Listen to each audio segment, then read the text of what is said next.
Not as witty in its dialogue as the second entry, and certainly not as unique of a film as the first. Scream 3 was universally panned as being the weakest of the three. However, after reviewing it many times since it came out in 2000, I now realize it has the deepest symbolism of the trilogy. If you can ignore the flaws and the foolish characters, there's a realistic story there. It just isn't the one audiences had wanted or had expected back then. It wasn't the Hollywood setting or the lack of brutality, but more of the whole rehashed Maureen Prescott plot that I think turned people off. The mother drama was already concluded upon in the first film. Your slut mother was fucking my father. And she's the reason my mom moved out and abandoned me. But Scream 3 resurrected it for purposes we'll discuss in this film analysis. Scream 3 reimagines the Maureen Prescott story in order for the plot to revolve around Hollywood exploiting women actors. Instead of Maureen Prescott acting on her own irresponsible actions by having an affair with Cotton Weary and Billy Loomis's father, which makes her an unfaithful wife and a bad mother, Scream 3 reimagines a new backstory for Maureen Prescott that portrays her as a victim and in a sympathetic light, in an attempt to forgive her adulterous ways that caused her to betray her own family. In this film analysis, I'll discuss the abuse of power theme by Hollywood elites, and then I'll sum it all up by connecting the dots of Scream 3's portrayal of abuse to that of Harvey Weinstein's disgrace. Think about it. I'm risking my reputation as the host of this country's #1 nationally syndicated talk show to do a cameo in some cheap slasher flick. I mean, why can't these guys write me a fucking decent part, you know? I live through the fucking thing. The film begins with a nighttime helicopter shot of the Hollywood sign, letting the viewers know this story will center around the movie-making capital of the world, and further hinting upon the metafiction and self-awareness themes that have been used in the Scream series will be used again in a major way. Cotton Weary has achieved what he was wanting in Scream 2. He's got his own TV show, and with it, the fame and the ability to treat others like dirt. You could say it's a form of revenge on Cotton's part for what had happened to him being unjustly convicted for Maureen Prescott's murder. He admits to having sex with your mother, but that's all. He's lying. She never would have touched him. He raped her, and then he butchered her. Her blood was all over his coat. He was a victim of public humiliation, and now he's in a position to do the same upon other people. He didn't learn anything from his experience, and instead sees his position and opportunity as a Hollywood elite to hurt others. He went from being a convicted murderer in the first film to begging Pathetic to do a 60 Minutes interview in the sequel, to now being a successful TV host.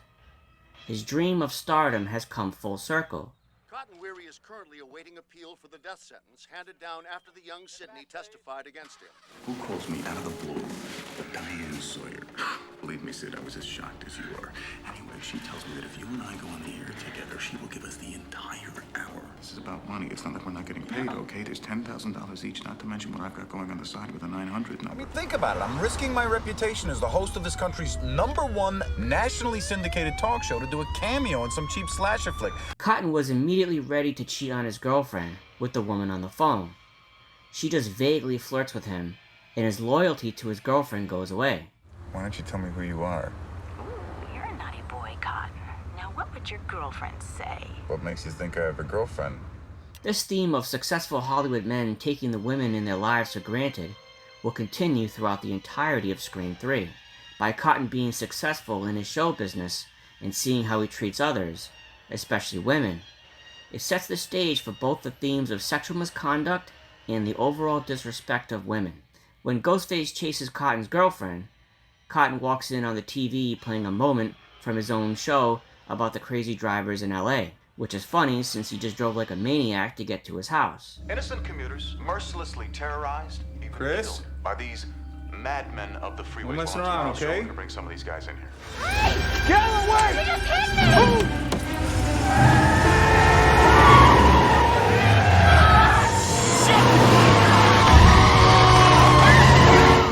This highlights the special treatment his Hollywood status gets him now. He's able to criticize others without having to face criticism himself for doing the exact same things. Ghostface kills Cotton and his girlfriend, of course, showing the first act of retribution against the male character's devious ways of how he treats women. It's Cotton's status as a successful male TV personality that brings the abuse of power theme we'll see demonstrated throughout the film.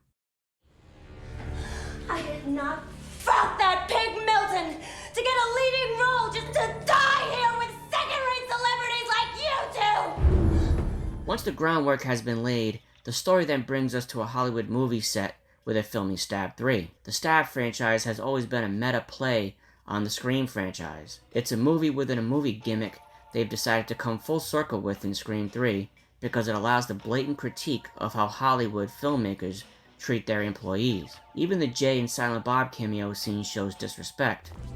Thanks for your help, boys. Oh shit, Sambo, it's that TV news chick, Connie fucking Chung. Hey Connie, how's Maury? Surely Gail Weathers, at this point, is a recognizable journalist in America. She might not get recognized everywhere, but the film's sudden show of mistaken identity thrown towards Gail is not accidental, but in fact motivated by Scream 3's desire to display that even regular men visiting a movie set who don't hold any power are disrespectful towards a woman in the industry. When Sarah visits Roman's office, we get a little insight into the throwaway character she plays in Stab 3. She complains that she's 35 playing a 21-year-old. She mentions that she dies naked, another nod to pretty actresses exploited for their sexuality. Then, ironically, she uses a picture frame to check her face and shift her breast, revealing all the traits that she was complaining about her character having, she actually has in real life. I'm not happy that I'm 35 playing a 21-year-old. I'm not happy that I have to die naked. And I mean, my boyfriend just died. Why am I showering? Why don't we just read the scene? Sarah wants to come off as noble and respectable, but she's just as shallow as her character in Stab 3. We already saw this contradictory attitude from Cotton earlier in the film, with his maniacal driving through downtown Hollywood. Scream 3 keeps sending the message that Hollywood types are total hypocrites. As the cops come to take Roman away for questioning, the woman playing Gail Weathers' character in Stab 3 mentions, God, Roman. Remind me not to sleep with him again. Is this how she got her role in Stab 3? Probably, because that's the overall theme of the movie. Even Princess Leia makes a cameo. The late great Carrie Fisher plays a basement clerk in charge of the studio's personnel files. When the two Gail Weathers realize she is a doppelganger for Princess Leia, Fisher responds that she actually lost that role because she refused to have sex with George Lucas. I was up for Princess Leia. I was this close. So who gets it? The one who sleeps with George Lucas. The plot thickens once the two Gales discover that Maureen Prescott was an actress working for John Milton, the horror producer, back in the day. The name John Milton should raise red flags. Milton is an English poet who wrote Paradise Lost in the 1600s, the epic poem about the fall of Satan. Because of the poem's success throughout the centuries, Milton's name will always be connected with Satan's side of the story for being expelled from heaven. That's why they named the evil producer who sexually exploited his female actresses John Milton. They confront Milton, accusing him of exploiting Sidney's mother. At first, Milton denies it, but eventually reveals he hosted parties where actresses met powerful men in the industry, and sexual favors were exchanged for movie roles. By making Milton the driving force that makes Roman do what he does, it implies that Sidney's entire drama and the numerous people who were killed in this movie and the previous two films were caused by a pervert movie producer who had no problem exploiting a female actress for sexual favors. That's why as Roman dies, Sidney holds his hand, as if having a strange gratitude for avenging their mother's death by killing Milton. They both acknowledge the pain each went through at the hands of the movie business. Roman killed the devil that was responsible for corrupting their mother. Symbolically, Roman destroyed the Hollywood machine used for corrupting countless women. Perhaps the most shocking moment in the film, even better than the Ghostface reveal, comes when Angelina breaks down to the two Gales and tells them of how she won her role as Sidney in Stab 3. I did not fuck that pig Milton to get a leading role just to die here with second-rate celebrities like you two! Earlier in the film, the Stab 3 cast discusses Cotton's murder and the possibility that production might be shut down. Angelina is sympathetic to the victims and suggests production should be shut down if it saves lives. This is when we first discover that she won the Sydney role over 50,000 other women. Maybe it's not meant to be. Not meant to be? You win that talent search for the new Sydney, 50,000 girls, and they pick you? This moment makes it seem like she was such a good talent that she beat 50,000 other women for a movie. But we find out the truth in the third act. Angelina sold her soul by having sex with Milton for a movie role, just like Jennifer, and just like Maureen Prescott. And by doing so, they not only disrespected themselves, but put their own lives in jeopardy, ultimately being killed. You know, maybe the sad truth is, this is not the city for innocents. You want to get ahead in Hollywood? You gotta play the game, or go home. Knowing what we know now about Harvey Weinstein and his sexual nature towards women for more than 30 years in the film industry, Scream 3 makes more sense now than it did in 2000. Weinstein saw his Hollywood empire crumble in 2017 when he was arrested on various charges and was convicted in 2020 and 2022 on the majority of those charges. Weinstein will serve 39 years in prison. Weinstein had reportedly been engaging in his sexual misconducts since the 1970s. It was in the 70s. Everything was different. I was well known for my parties.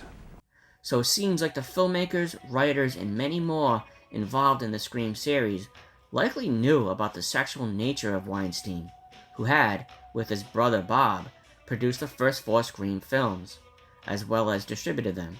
Surely, like the rest of the Scream films, the producers involved had to sign off on the script, implying they read it and also acknowledged it was about Hollywood studio misconduct, likely connecting the dots and understanding what and who the film was really about.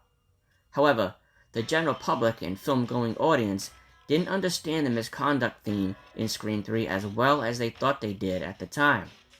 This was 2000, almost 2 decades before Weinstein met his Waterloo in 2017. That's why Scream 3 was received so poorly upon its release. The studio misconduct theme was such an inside joke among the filmmaking community that it went over the heads of its own audience. Moviegoers understood the general sexual harassment topic in Scream 3, but they didn't have any clue it was about the actual producer involved in making the film. The filmmakers of Scream 3 were not just bringing attention to the abuse by Hollywood elites, but sadly, laughing in the faces of Weinstein's victims by only making a movie alluding to his crimes instead of turning him in for his crimes, and then also capitalizing off it. Imagine the amount of money that the producers and others involved in Scream 3 made. They were boasting about Weinstein's terrible behavior and also making money from it. Scream 3 was a movie made by the writers, filmmakers, and producers who had a personal insight into Weinstein's sexual advances he made towards many women for decades, and they decided to literally make a movie about it rather than stop him. On the surface, Scream 3 is goofy and overall less in quality than the previous 2 films, but at the same time, it represents something far worse because it's based on real life. Scream 3 is an evil movie.